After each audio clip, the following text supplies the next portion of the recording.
xam naa sans plus tarder rek dañuy dem directement si li nga xamante ne moom mooy intervention yi ndax jàpp naa ne solo exposé bi foofu lay génnee ndax échange la théâtre intellectuel lañ wax donc échange yi mooy gën a enrichir li nga xamante ne moom la fi mbokk yi wàcc dañuy ñaan suñu mbokk Ibrahima Mbeng bu paree mu ñëw suñu mbokk Daouda Ndiaye mu wàcc. yàlla di ko dëgëral di remercier mbokk yi nga xam ne ñoo andi exposé bi di leen jaajëfal di leen ñaanal yàlla xam na mbokk yi ni ñu andee exposé bi leer na te itam luñ ci dolleeti comme contribution presque day ñàkk xëy na benn question bi ñu xawoon tourmenter l'esprit moom la ñuy andi ndax dañu andi ci principe de l'équilibre wax ni faw yi nga xam ne mooy élément yooyu 5 éléments yi nga xam ne wala boog li composé presque nit ki ñoom ñëpp faw ñu nekk en collaboration léegi nag am lu nekk suñu pour équilibre am li xaw a nekk suñu problème mooy est-ce que benn ci élément yooyu noonu composante yooyu su nekkee handicap ci nit ki est-ce que day causer déséquilibre parce que yaakaar naa keroog góor gi ni mu andee ni déséquilibre li koy andi moom mi ngi ko jëmale ci li nga xam ne moo da Mame Cheikh mi ngi koy andi mi ngi wax ni bu dee élément yooyu nga xam ne moo di juróom-ñaari secteurs yi am na lu manqué ci seen collaboration looloy andi déséquilibre ci nit ki te mooy ñuy gis ci moom manque de personnalité suñu problème nag par rapport ak adduna ni muy doxee gis nañ ni wàllu économie par exemple parce que nit jamono noonu la ñuy duggee ci économie la ñuy dund presque voilà pour nga mën a agir ci benn secteur la plupart soit dañuy utiliser sa composante corporelle wala boog sa composante mentale peut-être spirituelle bi boobu bëriwul lu ñu koy utiliser moo tax daal suñu question loolu la mooy est-ce que benn ci sens yi wala composante yi su nekkee handicap ci yow est-ce que day causer ci yow déséquilibre donc loolu la ñu bëggoon ñu andi ko leeral ñu ci tuuti parce que xaw na ëlëm xel wi ngi jégalu bu baax physique puisque ñu ngi ci domaine physique bi moo tax dugguñu ci mental bi ak ruux bi mais juste physique bi rek benn ci ñoom su nekkee andi moo xam bët bi parce que ki nga xam ne nekk na silmaxa est-ce que dañuy jàpp ni kooku dafa nekk nit ku déséquilibré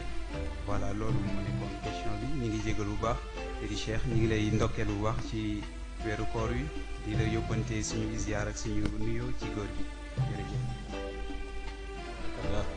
xam naa ñu woo suñu mbokku Daouda Ndiaye ñu ñaan suñu mbokku Khalifa Ababacar Thiam mu jege si.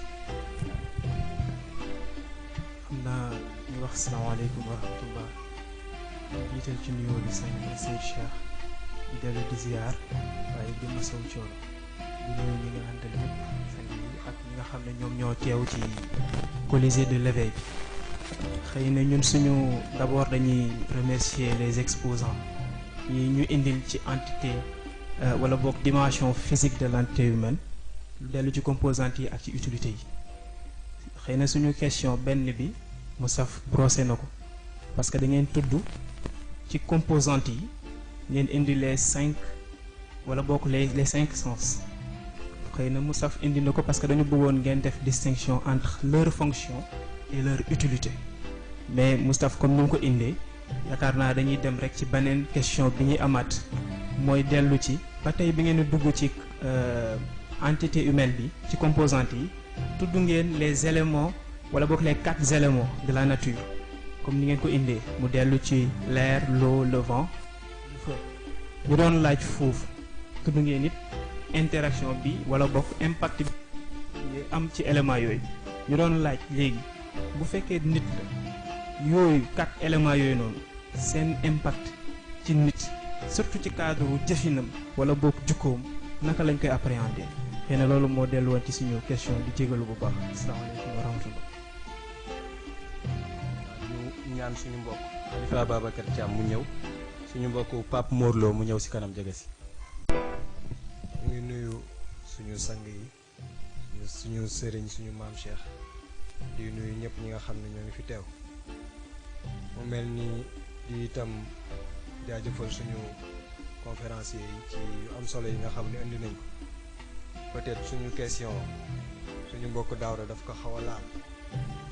mais ñun sax bi ñuy réfléchir ci thème bi doon nañ gën a dugg ci ñuy tuddee anatomie wala ostéologie yu ni mel pour gën a yaatal parce que dafa nekk thème bu yaatu suñuy wax composante yi nga xam ni moo nekk ci corps humain peut-être duñ ci xuus parce que du suñu spécialité waaye comme li Daouda wax léegi rek dañuy lire sànq ci côté asiatique ñu wax ci wàllu chakra yooyu ñu ne dafa am composante yu nekk ci corps humain xaw ma énergie lañ koy tuddee xaw ma lu mu doon ñu wax air wax feu wax eau wax terre wax éther ñu ne yooyu yëpp dafa nekk ci yaramu doomu aadama yooyu noonu comme ci ay composante la nekk moo tax ñuy laaj yooyu naka lañ ko mën a distinguer mooy lan concrètement lan la le feu dans le corps humain mooy lan l'air dans le corps humain mooy lan peut-être loo mën nañ ko xam mais yeneen yi lan la ci biir corps humain bi ak lan mooy seen utilité pour nit ki mën a dund je pense que loolu moo nekkoon suñu question di jaajëfalaat mbokki wasalaamaaleykum. xam naa ñu ñaan suñu mbokk Pape Mor Lo mu may suñu conférencier ñu répondre question yi jot a ñëw après ñu soog a ñëw. humain gëmuñu ne mën na ko causer parce que handicap lu yàlla di dogal ci nit la te yàlla am na si kenn ku nekk nu mu la bindee xam nga tudd na sànq ADN wane ni amul kenn ku ko niroog sa morom noonu la ñuy comprendre ne amu ci kenn wala ba képp ku yàlla bind am na lu mu la jagleel lu mu jaglelul sa morom am na lu mu lay doyee lu mu doyewul sa morom moo tax lépp lu mu la jox jumtukaay la mën na am rôle bi mu la jox jumtukaayu bët soxla woo ko mais mën na am li bët di jariñ ñeneen ñi yow am na leneen lu la koy jariñ parce que bët xool nii kese taxul nga koy am mais am na perception beneen boo xam ne moom la ñu ci soxla ginnaaw li nga gis perception boobu noonu nag du aju ci organe bi kese parce que am na ñoo xam ne ci seen nopp dinañu am double li borom bët yi di am moo tax du ñu gëm ni dina causer carrément déséquilibre ci nit. beneen bi mooy impact des éléments de la matière ci nature doomu aadama sëriñ wax am na lu mu ci indi ci gàmmu gi pour wax ne bu fekkoon ne yàlla da ko bàyyi noonu kese nit ñi ñu nekk ay musrikiina daf leen di yomb xëy na mu ut leneen lu mu ko anayaan lu mu ko fajee te mooy tombu tawxiid mais yooyu noonu yëpp benn bu ci nekk am na lu muy def ci ay défaut ci nit parce que mu ngi doon wax ni anasir yi dañu nekk ay xuruf yoo xam ne kenn tomb leen kenn maasu leen mu ne nag yonent bi comme moom mooy yar nit yonent bi nit nekk xaraf si yar bi mu yar nit yar bi mooy da koy tomb maas ko noonu la misaalee yar bi léegi nag comme anasir yëpp yàlla boole na leen ci nature nit yonent bu yar nit ci lay yaraale anasir yi moo tax dañuy gis ay nit yoo xam ne dañuy maîtriser anasir yi nekk ci ñoom ba al anasirul arban d'une manière générale dañ leen di déggal loolu lu ñuy réussir la ci seen bopp mais boo ko réussirul da ngay jël seen jikko te mooy léeg-léeg si yenn excès yooyu nekk parce que safara mën na nit waaye mën na lakk ndox mën na la tooyal mën na la nàndal mais mën na la nëqal beneen ak yeneen genre excès yooyu noonu nag sa jikko di am ñun loolu lañ jàpp ne mooy impactu anasir yi xëy na maam Cheikh wala yeneen sang yi mën nañu indi lu gën a matale ñu bàyyi maam yeggal incha allah. waaw asalaamaaleykum xam naa ci question bi moom xalifa dafa laaj ni anasru arba suñ ko bëggoon a xam dëgg-dëgg mooy lan xam nga dafa wax eau nee na sax leer na corps humain soo ko jëlee li ci ëpp ndox la vent yaakaar naa ñëpp comprendre nañ ko la respiration vent la réaction bi oxygène bi di am ci sa deret loolu tamit vent la parce que yow tu absorbes oxygène ngay noyyi mais li ngay génnee dioxyde de carbone la tudd donc loolu tamit mën nañ ko comprendre ci anasuru arbaa yi beneen bi soog terre xëy na dina jafe nga melal ko ci nit mais nit chair bi ko constitué c'est de la protéine xam naa après suñ docteurs yi suñ ñëwee dañ ko gën a leeral ci côté boobu noonu mais yaakaar naa ne war nañ mën a def liaison bi feu suñ ko waxee man ni ma ko comprendre c'est l'énergie maam jàngale na nag les énergies dafa am yu positive am yu négative donc su ko defee loolu xam naa après moom dina ci ñëwaat benn bi sopp suñu gënee avancé ci beneen domaine muy domaine suñu maam yi nee nañ anaasirul arbaa yi tamit mën na influer ci destin nit ki donc mooy tax yenn saa yi ñu naan la nit ki suy ut soxna wala suy ut borom kër na tànn nangam na tànn nangam na tànn nangam yooyu xam naa suñu paree tamit ñu gëstu ko si suñu waajur yi loolu la ñu amoon lu ñu ciy rajouté. xam naa ñu ñaan suñu mbokk Pape Mor Lo mu jege si ñëw suñu mbokk Diak Thiaw mu ñëw si kanam. asalaamaaleykum wa rahmatullah ziar di jiital suñu sang Cheikh Mouhamadou Moustapha di nuyu maam Cheikh bu baax a baax di nuyu yeneen sang yëpp xam naa transition sax Cheikh def na ko ci par rapport ak suñu intervention foofu lañ bëggoon a ñëwee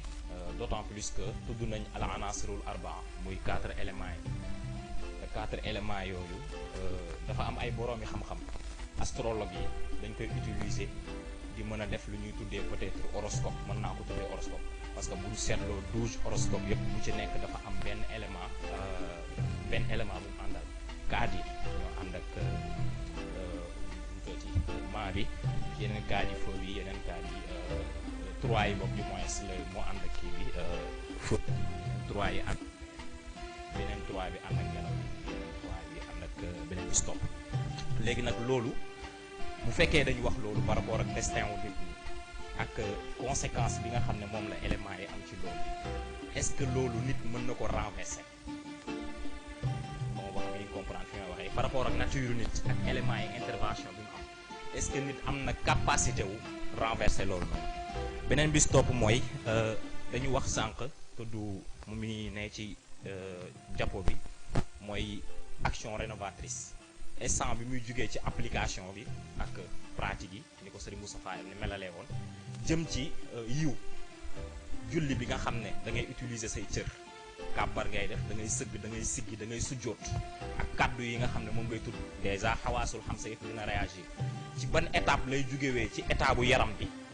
physique bi jëm ci état bu yiw bi nga xam ne après dafay intervenir directement ci sunu borom beneen bi mooy bu ñu tuddee nit wax composante am dafa am beneen composante boo xam ne peut-être jugewul ci moom kese mooy influence extérieure yi société lay dund nit mënul dund moom kese mais ci société lay dund léegi influence extérieure yooyu par rapport ak nature am d'abord mooy ni nga xam ne noonu la composé mais aussi par rapport ak moom nekkinam ci société boobu noonu donc yooyu tamit ban jàngat lañ ci mën a def beneen bi ñuy jeexalee mooy bu ñu tuddee alxawaasul xams dafa am benn remarque fan yi benn bokk bu mu def ci nit xawaasul sens bi nga xam ne mooy njëkk a développé ci moom mooy sens de l'ouïe parce que bu nekkee ci biiru yaayam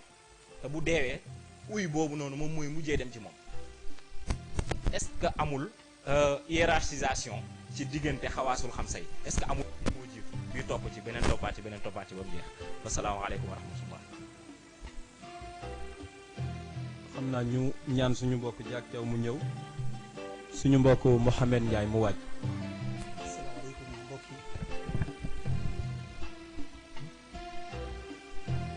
asalaamaaleykum mbokk yi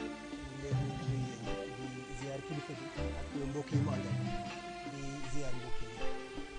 man nag sama intervention peut-être approche bi nga xamante ni développé nañ ko thème bi ma déggee thème bi ñu wax la dimension physique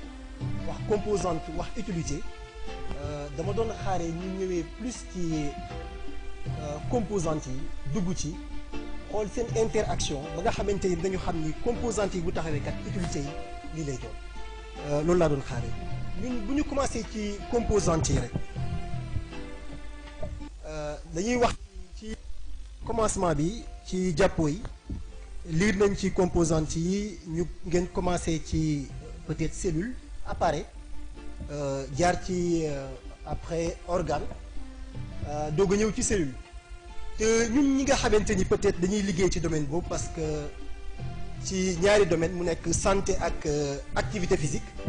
ñun ci composante yi dañuy commencer ci niveau chimique bi microscopique commencer ci atome ñëw ci molécule ñëw ci organique ñëw ci cellule ñëw ci tissu ñëw ci système doog a ñëw ci organisme ñun noonu lañ koy constituer donc ci wàllu foofu da ngay xool ni kat ci zarr bu ndaw boobu ñuy wax ci muy jógee ci atome ba ñëw ci organisme xarañ suñu borom rek moo ko mën. donc ci wàllu foofu tamit toujours ci composante yi dañuy xool ni kat ci li nga xamante ni moo composé nit ci côté organes yi organe noble bu ci nekk rek day gis suñu borom dafa def xigma. bu ñu jëlee bopp bi crâne lañ def ci biir crâne lu fa nekk cerveau mu protéger ko avec os boo xamante ni tey jii lu ko toj yombul. ñu ñëw ci xol sternum lañu am fii mu jël xol bi teg ko ci ginnaaw tiers inférieur sternum bi. ñu ñëw ci ginnaaw ñëw ci colonne vertébrale mu jël moelle épinière bi dugal ko foofu te yooyu dañ koy woowee organe noble. donc peut-être yooyu buñ ci ñëwoon dañu gën a xamaat xarañ suñu borom ci par rapport ak composante yi sur la dimension physique. parce que ci foofu la ñuy dem ci utilité yi parce que man damay utiliser peut-être physique pour jaamu yàlla des fois ma torturer ko ba nga xamante ni tey jii ci côté julli dinaa mën a teewlu ba def li nga xamante ni moom la ñu laaj ci julli mais aussi ci biir foofu utilité bi dama koy utiliser def activité physique te activité physique boobu moom mooy may def mooy développer sama xol mooy développer organe bépp boo xamante ni moo nekk ci kii mais mu may permettre ma prévenir aussi ay maladies parce que bu ma koy def damay prévenir ay maladies donc question bi may poser mooy est-ce que dimension physique bi ñuy wax dafa nekk au service des autres dimensions wala les autres dimensions ñoo nekk au service de la dimension physique pour bañ a guddal rek peut-être bu taamoon nañu bañ a développer jërëjëf. xam naa ñu ñaan suñu mbokk Moustapha Sy Diop mu ñëw suñu mbokk Youssou Diop mu wàcc. salaamaaleykum wa rahmatullah xam naa ñu ngi jiital si nuyoo bi rek suñu sang maam Cheikh ko ñaanal yàlla mottali yéenam yëpp incha allah rabbi waaw dafa mel ni dimension physique de l'homme dafay am environnement ñun nag dañu amoon benn question bu ñuy posé maanaam impact bi destruction de l'environnement am si la physiologie humaine question boobu lañ bëgg a posé ak aussi environnement physique boobu noonu lan moo koy polluer ñaari question yooyu lañ amoon salaamaaleykum. xam naa ñu ñaan suñu mbokk Youssou Diop mu ñëw suñu mbokk Moussa Kabo mu wàcc. salaamaaleykum ñu ngi nuyu bu baax di leen ziar sant ñu ngi ziar bu baax di ñaan yàlla defal ñu tawfiq di gërëm suñu ñaari mbokk yi Cheikh Tidiane suñu mbokk yi am na solo lool yaakaar naa ñun dañoo am ay quelques yu ñu ci bëgg a indi rek bi ci njëkk mooy fi Cheikh démarré waxtaan yi xam nga borom bi subhanahu wa taala laata muy bind nit dafa defar fi muy nekk d'abord ba pare parce que dafa am rôle bu am solo bu mu war a jouer ci dimension physique bi ñu doon wax xam nga tudd na benn bi muy commencé wa ja'alnaa minal maa'i kulla shay'in hayy maanaam ndox nekk élément bi yàlla commencé di bind nit loolu da nga ciy déggee ni lan moo tax ci l'islam ci nit ki même sax su bëggee làpp ci ndox fa la koy defee même su amee toj bëgg a làpp ndox la koy defee parce que mooy élément bi njëkk bi yàlla njëkk a jël di ci waajal nit muy gën a évoluer mu jël suuf ba affaire yi di gën a avancé ci dimension physique bi xam nga ñun li ñu doon miin mooy ñu jàppoon ni nit ruux kese la suñu demee gàmmu 99 maam Cheikh mi ngi koy wax bu tudd ñaari baat te ñaar yooyu moo composé nit madda ak jëwër matière ak antimatière jafe-jafe bi mooy ruux bi nekk antimatière jóge ci yàlla sell lool ak matière bi ñu boole ak ruux te ruux moom moo dëkk fële matière daal di dëkk fii moo tax matière boobu dafa am solo lool ci rôle bi mu war a jouer ci vie mystique bu nit ki jàpp naa ni balaa nit sonne sax ci ruuxam donte mën na sonne ci ruuxam ci physique am la war a sonne d'abord même ci l'islam jaamu yàlla indi yëpp physique koy def benn laa gis boo xamante ni mën nañ ñi physique du ko def muy zakat bi ngay génne mais dem Makka ba ngay dem julli bi ngay def woor bi ngay def physique moo koy def kon dafa am rôle bu am solo bu mu war a jouer léegi nag naka la war a nit ki def bay di loolu di gën a évoluer xam nga exemple ma joxe benn misaal bu ndaw ni mu ko war a évoluer dëggantaan ak li nga xamante ni day tax physique am di dellu ginnaaw yàqu di yàqu yàlla bi mu bindee nit ba pare dëkkal ko ci kër ñaari baat yi mu leen wax mooy uskun anta wa zawjuka la la ci teg fa kulaa minha ragadan xaytu chituma wala taqraba hadihi shajara lekk bi ngay lekk dafa am rôle bu mu war a jouer ci sa physique parce que bu fekkee sa biir lépp loo jot dugal ci sa biir jaamu yàlla bi nga war a jaamu yàlla des moo tax lekk bi ngay lekk dafa am lu mu war a jouer xam nga moo tax boo demee yàlla wax na ca alquran ni bis dina ñëw al yawma naxtimu ala afwahihim physique bi lay laaj parce que dafa am rôle bu mu war a jouer gémmiñ gi lay laaj loxo bi lay laaj et cetera et cetera li ñu bindoon xaw na bëri mais comme que temps bi dafa ñu ñett salaamaaleykum wa rahmatullah wa barakatu waaw ñu ñaan rek mbokk yi bu ñu mënee gàttal rek xam naa dañuy ñaan suñu mbokk Moussa Kabo mu ñëw.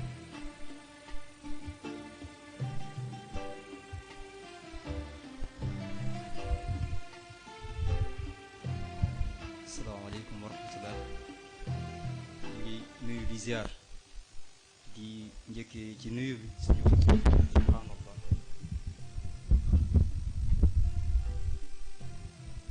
njëkkee ci nuyu bi suñu capitaine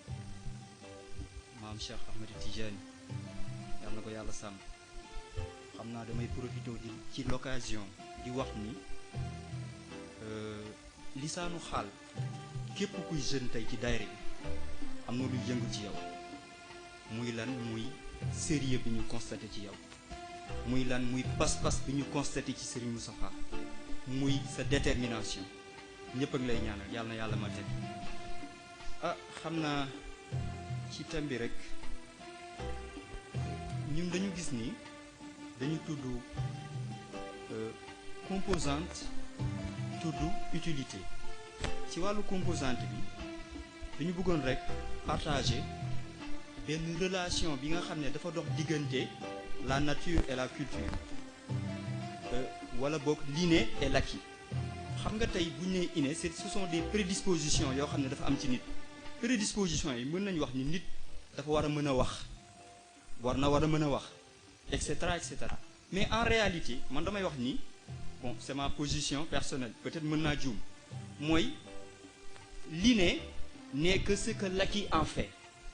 mooy lan mooy xam nga yonent bi sallallahu alayhi wasallam bu waxee ni képp ku juddu rek da nga indi benn pureté boo xam ne moom nga ñëwaale mais nag lan la ci teg suma abawaa yu hawidaani aw yu majjisaani aw yu nasraani donc ce qui veut dire que la culture am na benn mbir boo xam ne dina ko def ci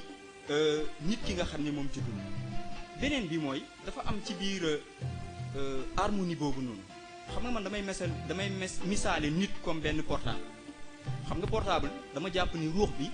mooy batterie bi xel bi mooy puce bi tactile bi wala boog carcasse bi mooy les 5 sens donc nga gis ni am na benn importance boo xam ne dafa nekk ci xel parce que tey lan moo tax suñu borom subhanahu wa taala du topp ki nga xam ni âge am yeggul fenn bi il n'est pas mature par exemple du ko topp ci dara beneen bi également mooy le malade mental duñ ko topp dara parce que xel ma toxu na donc ce qui veut dire que ce qui va faire le lien entre la nature et la culture moom mooy xel ñu jeexalee ci li ñu tuddee l'utilité donc man dama gis ni utilité de ces sens là ça se situe à 3 niveaux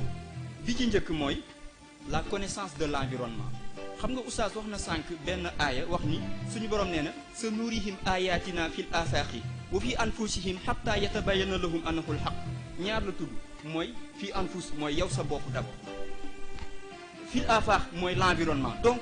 il y a une connaissance de l'environnement boo xam ne yow sa physique moo lay permettre nga am ko xam nga maam Cheikh dafa wax ci benn xasida wax ni uhibbu min ad-dunya tabaa'iha ahliha wa fi hubbiha hubbu allazi xalaqa ad-dunya mu ni dama sopp nature bi cofeel bi ma am ci nature bi dem ba yóbbu ma ci sopp suñu borom fi ma jeexalee mooy la connaissance de Dieu xam naa comme temps bi kii na ñu jégalu bu baax